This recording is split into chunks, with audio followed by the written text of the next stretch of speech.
Olá, meu irmão, minha irmã. Esse é a gravação do livro Parceiros de Oração, capítulo 8, como organizar um grupo de parceiros de oração. Antes, quero pedir que se você não curtiu, não compartilhou e também não se inscreveu no nosso canal, faça isso agora, né? Deixe aí o seu curtir no vídeo, compartilhe, se inscreva principalmente, ative as notificações para que você possa receber outros conteúdos. Eu estou gravando o capítulo dos livros, vou fazer outras gravações. E além disso, tem outros conteúdos também, dos quais eu gosto, tá? Esse capítulo é o capítulo 8, como organizar um grupo de parceiros de oração. É uma leitura só, não é um comentário, não vou comentar sobre o livro, mas espero que você goste, que Deus possa abençoar a sua vida. Outros capítulos estão aí disponíveis em nosso canal, tá bom? Então vamos lá. Capítulo 8, como organizar um grupo de parceiros de oração. Porque onde estiver 2 ou 3 reunidos em meu nome, ali estou no meio deles. Mateus 18, versículo 20. Arthur J. Mowry foi um bispo metodista que viveu no início do século. Antes de chegar à condição de bispo, porém, foi pastor de uma das maiores igrejas metodistas do sul do país. Ele era um evangelista dedicado e bem-sucedido. E todos os domingos, quando pregava, pelo menos uma pessoa entregava a vida a Jesus. Certo dia, antes do início do culto, um amigo aproximou-se de Mowry e perguntou-lhe qual era o segredo de seu sucesso. E ele respondeu: venha comigo. E assim dizendo, levou o amigo ao andar térreo onde o grupo orava. 7 homens oravam fervorosamente por ele e pelo culto. Quando os parceiros de oração terminaram, subiram para o salão. Mowry voltou-se para o amigo e disse: repare bem onde eles vão sentar-se. Que diferença isso faz? Perguntou Mowry, observando que os 7 caminhavam em direções diversas. Note bem, disse Mowry, onde quer que se sentem, o calor divino que emana deles é capaz de derreter o frio do pecado daqueles ao seu redor. Quando os crentes levam a igreja e os líderes de Deus em oração, acontecem coisas incríveis. A Bíblia está repleta de exemplos do que aconteceu quando os crentes oram. Mateus 18, 19 e 20, versículos 19 e 20, Jesus diz: em verdade também vos digo que se 2 dentre vós sobre a terra concordarem a respeito de qualquer coisa que porventura pedirem, ser-lhe-ás concedido por meu Pai, que estás no céu. Porque onde estiverem 2 ou 3 reunidos em meu nome, ali estou no meio deles. Que promessa maravilhosa! Ela nos assegura que há poder na oração conjunta. E quanto maior o número de pessoas, maior o poder da sua oração. É isso que diz em Deuteronômio 32, verso 30. Como poderia um só perseguir 1000, 2 fazerem fugir 10.000, se a sua rocha lhes não vendera e o Senhor lhes não entregara? Deus está conosco quando oramos juntos, e os resultados da oração são incalculáveis. Os benefícios de um ministério de oração. É possível que a essa altura o leitor esteja convencido dos benefícios da oração em grupo. Contudo, talvez não tenha certeza de que deve passar pelas etapas de formação desse ministério em sua igreja. Permita-me acabar, de uma vez por todas, com qualquer dúvida que possa ter, revelando-lhes alguns benefícios diretos que receberá ao estabelecer um grupo de oração na sua igreja. São alguns benefícios. A oração torna-se uma prioridade da igreja. O ministério de oração prepara novos líderes para a igreja. A oração reforça o ministério do líder. A oração é uma bênção para os próprios parceiros de oração. O ministério de oração cria condições ideais para que Deus opere. A oração torna-se uma prioridade da igreja. A maioria das igrejas ensina sobre a importância da oração e a incentiva. Entretanto, a maioria não possui um ministério de oração bem organizado e eficiente. A oração vem no final da lista porque grande parte das pessoas não reconhece sua importância, nem considera a dinâmica. Contudo, assim que uma igreja estabelece um ministério de parceiros de oração, os crentes começam a compreender a importância dela e testemunham com emoção o recebimento das respostas de Deus. Isso ocorre sobretudo quando o pastor dá ao ministério a devida atenção. À medida que o entusiasmo da congregação aumenta e a voz de Deus se torna mais audível, a oração deixa de ser a última da lista e passa a ter a máxima prioridade. O ministério de oração prepara novos líderes para a igreja. Aprendemos muito sobre aqueles que oram conosco, principalmente sobre a maturidade espiritual deles. Sou testemunha disso, pois passei a conhecer meus parceiros de oração profundamente através de nossas reuniões semanais. Além disso, descobri que quando oramos juntos, temos um mesmo coração e um mesmo sentimento para com Deus. Assim, muitas vezes, quando precisava de líderes para a igreja, eu os procurava primeiro entre os parceiros de oração. Todos os membros da igreja Skyline, que se tornaram membros da diretoria durante meu ministério, foram antes meus parceiros de oração, e alguns deles continuam trabalhando comigo no meu ministério atual, Enjoy. A oração reforça o ministério do líder. O único líder que não precisou de oração de outros foi Jesus. Ele orou por si mesmo. E quando Deus intercede, não é preciso nenhum esforço. Mas nós podemos nos beneficiar grandemente de um ministério de oração. Um pastor rodeado de intercessores tem potencial de fazer mais coisas do que o outro que caminha sozinho. A oração é uma bênção para os próprios parceiros de oração. Aqueles que participam de um ministério de oração crescem espiritualmente e se tornam mais íntimos de Deus. Além disso, desenvolvem relações sólidas com os demais. Um de meus parceiros de oração na Skyline, Larry Doyle, disse o seguinte: através do ministério, parceiro de oração, fiz amizade com pessoas com as quais nunca tive um contato estreito, nem encontrava fora da igreja. Mas nesse grupo compartilhamos de um amor especial uns para com os outros. Não há melhor maneira de fazer amigos de verdade tão rapidamente. A oração entre parceiros só traz benefícios. O ministério da oração cria condições ideais para que Deus opere. Nos últimos anos, tive o privilégio de conversar com milhares de pessoas em conferências, seminários, igrejas e até estádios. Tenho visto Deus operar maravilhas, mas não por minha causa. Criou-se uma atmosfera de receptividade a Deus, ocasionada pelo clamor e intercessão de meus fiéis parceiros. Devido às orações, Deus pode operar.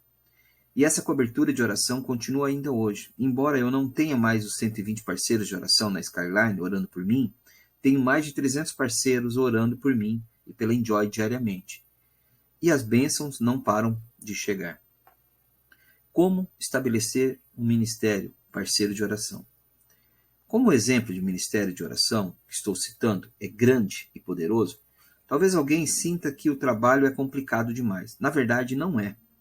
Quem acredita no poder da oração pode organizar um grupo desses. Vejamos alguns pontos básicos.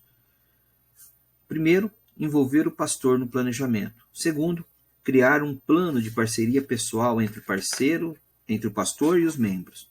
Terceiro, uma convocação. Quarto, organização. 5. Escalar integrantes na equipe para orar aos domingos. 6. Não perder o ritmo. Vamos lá. Envolver o pastor no planejamento. O primeiro passo para se criar um ministério de parceiros de oração é buscar o apoio do pastor. Como no caso de Doug Bennett, que se aproximou de pastores que não estavam interessados no ministério de oração, Deus atendeu a sua oração, só que teve que transferi-lo de igreja. Talvez alguém consiga dar o início ao projeto sem contar com o apoio do pastor, mas não sei de ninguém que tenha o feito. Se você que me lê não é da liderança da igreja, peça a Deus para mostrar ao seu pastor que ele precisa de oração e que torne receptivo a sua sugestão. A seguir, quando sentir que no momento oportuno, converse com ele. Se você é pastor, examine seu coração. Está disposto a permitir que os membros da igreja tornem-se parceiros? Se tiver, prepare-se, pois você e sua igreja serão grandemente abençoados. 2. Criar um plano de parceria pessoal entre o pastor e os membros. Antes mesmo de pôr o plano em execução, é importante que se estabeleçam relações entre o pastor e o membro fiel, que se torne seu intercessor pessoal e confidente. Nesse caso, a iniciativa pode ser do membro, como Bill fez por mim e Doug Bennett fez por Bill Hood, ou do pastor, Os grupos mais eficientes têm como alicerce um relacionamento pessoal entre o pastor e um dos membros e crescem a partir dele. O membro da igreja que se torna intercessor pessoal do pastor deve ter o desejo de fazer 3 coisas por ele com alegria e fidelidade: apoiar o pastor e a igreja, interceder pelo pastor, ajudar o pastor a manter-se fiel nos caminhos do Senhor, apoiar o pastor para a igreja. O intercessor deve ter uma visão do ministério do pastor, ser dedicado à sua liderança, apoiá-lo ao nível pessoal e ter muito amor pela igreja. Interceder pelo pastor. O intercessor deve sentir um desejo forte de interceder pelo pastor e orar por ele diariamente. Ajudar o pastor a manter-se fiel nos caminhos do Senhor. O intercessor precisa estar disposto a desenvolver com o pastor um relacionamento onde ambos possam abrir um para o outro com honestidade e confiança. Esse tipo de relacionamento não surge da noite para o dia, mas as sementes da confiança precisam estar presentes desde o começo. Além disso, o pastor e o membro da igreja precisam ser do mesmo sexo. Não se deve permitir que o relacionamento íntimo da parceria na oração seja desenvolvido entre membros do sexo oposto, a menos que os parceiros sejam marido e mulher. A habilidade de saber prestar contas a um irmão e aconselhar de acordo com a palavra é vital entre o parceiro e seu pastor e o seu parceiro. No período em que eu e Bill Clancy nos reuníamos para orar, quando eu ainda era pastor da Skyline, ele sempre me fazia 5 perguntas. Deus lhe falou hoje, durante seu período devocional? Está vivendo em obediência à palavra de Deus? Está abusando de sua autoridade na igreja? Seus pensamentos têm sido puros? Foi completamente sincero em suas respostas? À medida que o relacionamento com o pastor for se aprofundando, o membro descobrirá quais os tipos de perguntas que são relevantes para a sua parceria de oração e prestação de contas. Verá que a confissão e a prestação de contas não somente o fortalecem, como também edificam seu relacionamento e reforçam seu desejo de orar um pelo outro. 3. Convocação. Assim que o relacionamento entre o pastor e o seu intercessor pessoal estiver bem estabelecido, é aconselhável convocar outros membros para que participem do grupo de oração. Não há pressa. Se a igreja é pequena, talvez encontremos mais 2 ou 3 membros desejosos de orar. Podemos arranjar 7 pessoas, e cada uma delas se responsabilizará por um dia da semana para interceder. Não importa o tamanho do grupo. À medida que o ministério de oração for crescendo e se tornar mais visível na igreja, outros membros sentirão a vontade de participar. Quando eu pastoreava a igreja de Skyline, fiz o que pude para dar destaque ao grupo de oração e sua importância. Costumava relatar nossas experiências do púlpito, agradecendo-lhe e privilegiando-os por sua dedicação. Todos os domingos, chamava um deles à frente para orar antes da entrega do dízimo e oferta. Pela experiência, aprendi que o melhor meio de se levantar um grupo para orar é programar um retiro de oração uma vez por ano e convidar pessoas que ainda não fazem parte a participarem, desejando-lhe mais informações a respeito. Veja o anexo A, para decidir quem vamos convidar para o retiro. Os parceiros de oração fazem 4 listas: lista de fogo, lista de alvo, lista de esperança e lista aberta. A lista de fogo. Um dos critérios de seleção é a vida espiritual da pessoa. Gostávamos de convidar aqueles que estavam vivendo no fogo do Senhor. Muitos deles eram mais velhos e já andavam com Deus havia muito tempo. Aprecio muito a companhia dos santos mais idosos, pois, embora alguns sejam fisicamente frágeis, possuem grande força espiritual. Lista alvo. Essa lista consta de crentes firmes, mas espiritualmente imaturos. Fazemos essa lista porque sabemos que a oração transforma a vida de pessoas. Quando identificamos crentes que têm o coração e o desejo de crescer na fé, convidamos-los para fazer parte da nossa equipe. Pelo contato com líderes espiritualmente maduros, eles poderão crescer e aprender. Lista da esperança. A lista da esperança é composta de pessoas com grande potencial de liderança, mas que precisam de tempo para crescer. Paulo avisou a Timóteo que não deixasse ninguém assumir uma posição de liderança antes do momento oportuno. 1 Timóteo 3,6. Esse conselho é sábio. Antes de convidar alguém para um cargo de liderança na igreja, gosto de passar pelo menos um ano orando com ele. Através das reuniões de oração, tenho a oportunidade de conhecê-lo mais a fundo e certificar-me de que ele está acertando a vida com Deus e se preparando para a liderança. Lista aberta. Finalmente, após selecionar o dedo os candidatos ideais para participarem de nosso ministério de oração, abrimos as portas para qualquer pessoa da congregação que tenha o desejo de participar. Em muitas ocasiões, Deus levantou soldados de oração que não havíamos percebido. Contudo, quando a igreja é pequena, é bom esperar até que o ministério esteja bem estabelecido para depois abrir as portas para o restante da congregação. Em seu livro, Praying Shield, de Peter Wagner, ressalta que a oração e intercessão parece ser um imã para as pessoas emocionalmente desequilibradas. Por isso, usemos de discernimento na seleção dos participantes, principalmente no começo. Após resolver quem iria ser convidado para o retiro, organizávamos tudo e passávamos um dia orando e estudando mais sobre a oração. No final do dia, entregávamos cartões para que cada indivíduo tivesse a oportunidade de dizer se sentia ou não o chamado de Deus, para tornar-se um parceiro de oração no ano seguinte. Ver o anexo C, uma amostra. Para tornar-se integrante do ministério, parceiro de oração, é necessário comprometer-se a: primeiro, tornar-se membro da igreja, se ainda não é. Segundo, participar dos encontros trimestrais do grupo. Terceiro, participar de um retiro anual. Quarto, orar diariamente pela igreja. Orar pelos pedidos específicos estipulados mensalmente. Ver maiores detalhes no anexo C. 5. Chegar à igreja antes do início da programação para orar pelo pastor, pela igreja e pelo culto. Gostaria de ressaltar aqui que dos meus parceiros de oração fazem parte tanto homens quanto mulheres, mas que durante anos em que fui pastor da igreja Skyline, convidava apenas homens. Não era porque não confiasse na habilidade da oração das mulheres. Aliás, na maioria das igrejas, as mulheres oram mais do que os homens. Tomei essa decisão por 2 motivos. Primeiro, muitos homens não tomam a iniciativa de se tornarem líderes espirituais. Eu desejava ajudar os homens da minha igreja nisso. Segundo, sempre tenho maior cuidado em evitar situações com potencial de tentar-me moralmente.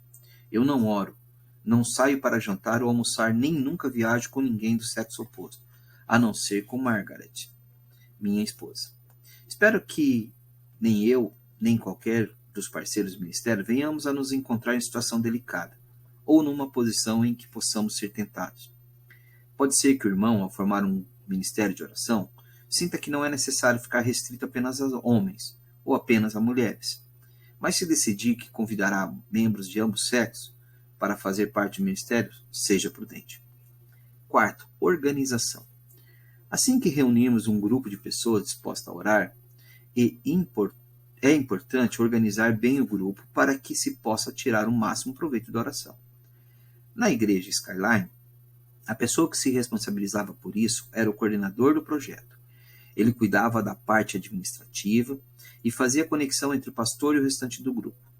Bill Klassen, meu parceiro pessoal, exerceu essa função por muitos anos. Mais tarde, Bill Laugaland, um outro membro da diretoria e amigo, assumiu o cargo. A seguir, foi a vez de Dennis Suchewski. A pessoa mais indicada para assumir esse cargo é o parceiro pessoal do pastor, mas qualquer outra pessoa poderia fazê-lo. O mais importante é que ela seja reconhecida como líder espiritual e que a sua prática de oração seja coerente e sólida, que ela tenha um profundo amor pelo pastor e pela igreja e que, além disso, tenha capacidade de administrar. Suas tarefas principais são criar boletins de oração e informativos com instruções específicas sobre o tópico a serem levados diante de Deus em oração e suas datas, informar a todos os membros dos pedidos de oração mais urgente e das respostas à oração, auxiliar o pastor e seus assistentes a organizar as reuniões trimestrais e o retiro anual. E aqui ele dá 2 exemplos no anexo C. 5. Escalar integrantes da equipe para orar aos domingos. O ponto forte de todo o ministério de oração é o período de intercessão que ocorre antes e durante cada culto da igreja. Todo domingo, um grupo deve ser escalado para chegar à igreja mais ou menos 1 hora antes do culto, para orar. Essa escalação é feita pelo coordenador.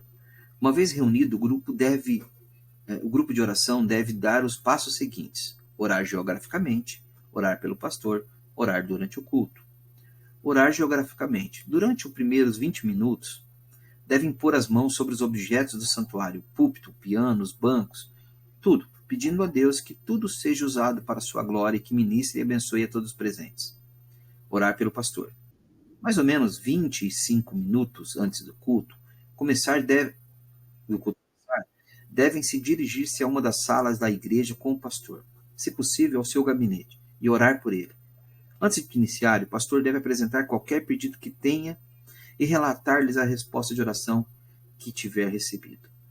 Orar durante o culto. Assim que o culto começar, os parceiros de oração devem dirigir-se ao santuário e orar pelo culto. Quando iniciamos o ministério de oração da igreja Skyline, meus parceiros achavam difícil orar durante 1 hora inteira. Então, para ajudá-los, passamos a fazer lista de pedidos de oração. Damos no anexo C uma amostra dos nossos pedidos de oração para o culto de domingo. Com o tempo, eles se tornaram mais seguros e a oração passou a ser mais espontânea e natural. 6. Não perder o ritmo. Para não perder o embalo no ministério de oração, é preciso manter atualizado o ensino no valor da oração. É necessário também cultivar-se a amizade e um bom relacionamento entre os parceiros e manter vivo o entusiasmo pelo projeto. Na Igreja Skyline, alcançamos esses objetivos através de reuniões trimestrais e do retiro anual. Em cada reunião eu dava um ensinamento novo e a seguir tínhamos um período de confraternização e oração. Compartilhávamos nossas respostas de oração e elogiávamos a todos que contribuíam para o andamento do programa. Ben Graham, um dos parceiros de oração da Igreja Skyline, certa vez disse: sentia-me edificado cada vez que nos reuníamos, porque John reconhecia o trabalho de cada um de nós. Seu agradecimento sincero motivava-me a perseverar em oração pelo ministério. Nada melhor do que a vitória para motivar-nos a prosseguir. Quem organiza o ministério de oração em sua igreja receberá muitas vitórias. Recentemente pedi a Doug Bennett que contasse algumas das coisas que aconteceram desde o início do ministério de oração, com o pastor Bill Hood em Michigan. Ele contou-me sobre a bênção que tanto o pastor como a igreja receberam e completou: há uma unidade na igreja que antes nunca houve. Os membros trabalham em equipe, os mais velhos se relacionam bem com os jovens, e a vida do pastor mudou. Ele não sente mais que está carregando sozinho o fardo da direção da igreja. Relata grandes vitórias sobre tentação, sente maior liberdade no espírito e seus sermões têm mais poder. E quanto aos parceiros de oração? Perguntei. A vida deles também tem sido grandemente abençoada, respondeu Doug. O impacto que o ministério está tendo na vida das pessoas é algo que eu nunca esperara. No estágio inicial de planejamento no ministério de oração, muitos me disseram que eu encontraria várias pessoas dispostas a orar, mas poucas seriam do sexo masculino. Mas os homens se levantaram e desde então eu tenho testemunhado mudanças tremendas no seu relacionamento conjugal e em sua família. E o relacionamento entre os companheiros de oração vai muito além do bate-papo sobre futebol. Posso afirmar com sinceridade que eles desenvolveram entre si relacionamentos que de outra forma levaria décadas para se concretizarem. A seguir, Doug compartilhou comigo o depoimento que recebeu de um parceiro de oração, que diz: Faz um ano participo do grupo de parceiros de oração e minha vida mudou muito. Meu relacionamento com minha esposa está melhor. Minha situação financeira bem mais tranquila. E minha vida espiritual amadureceu. A oração me fez perceber o quanto Deus é real, o quanto Jesus é real. Reconheci que a vida que eu levava não me satisfazia espiritualmente. Gozo de uma alegria sem par. Minha comunhão com Deus nunca esteve melhor. Tenho grande entusiasmo em orar pelos outros e ver Deus operar milagres que nunca imaginara possíveis. A Bíblia afirma que para receber só precisamos pedir. Esse mundo está cheio de gente que não sabe nem a quem pedir, quanto mais a maneira de pedir. Sinto-me honrado em participar desse ministério, que me oferece a chance de ver por mim mesmo tantas vidas sendo transformadas. Quando entrei para os parceiros de oração, não tinha a menor ideia de seu poder. Os resultados da oração em minha vida têm sido incríveis. Nunca pensei ser possível viver dessa maneira. Oro diariamente para que esse ministério alcance todos os recantos do país, a fim de que voltemos a ser uma nação temente a Deus. Termina a carta. Creio que Deus está começando a atender a essa oração. E você que me lê, talvez faça parte da resposta. Se a sua igreja e seu pastor já têm um ministério de oração, entre para ele. Se não, pense na possibilidade de estabelecê-lo em sua igreja. Pense a respeito e ore. Talvez Deus deseja usá-lo para atender a oração desse seu irmão em Cristo. Questões para discussão. Primeiro, como o ministério de oração transformaria sua igreja? O que poderia acontecer? Segundo, se a sua igreja estivesse organizando de um retiro de oração, crê que seu nome estaria em uma das listas? Se acha que sim, qual delas seria? Por quê? A lista de fogo? Fogaréu para Deus? A lista de alvo? Potencial de crescer como crente? A lista de esperança? Potencial de crescer como líder? A lista aberta? Todos aqueles que têm o desejo de orar pelo pastor? 3. Ao seu ver, que posição ocupa na oração? Que posição ocupa a oração em sua igreja? Prioridade absoluta, alto interesse, descaso, apatia. Como você poderia ajudar a fomentar o fogo da oração em sua igreja? 5. Quais as condições para organizar o ministério de oração em sua igreja? Quem poderia dar início? Esse foi o capítulo 8. Espero que você tenha gostado. E se você puder, curta, compartilhe e entre nessa jornada de ser um parceiro de oração. Que Deus te abençoe.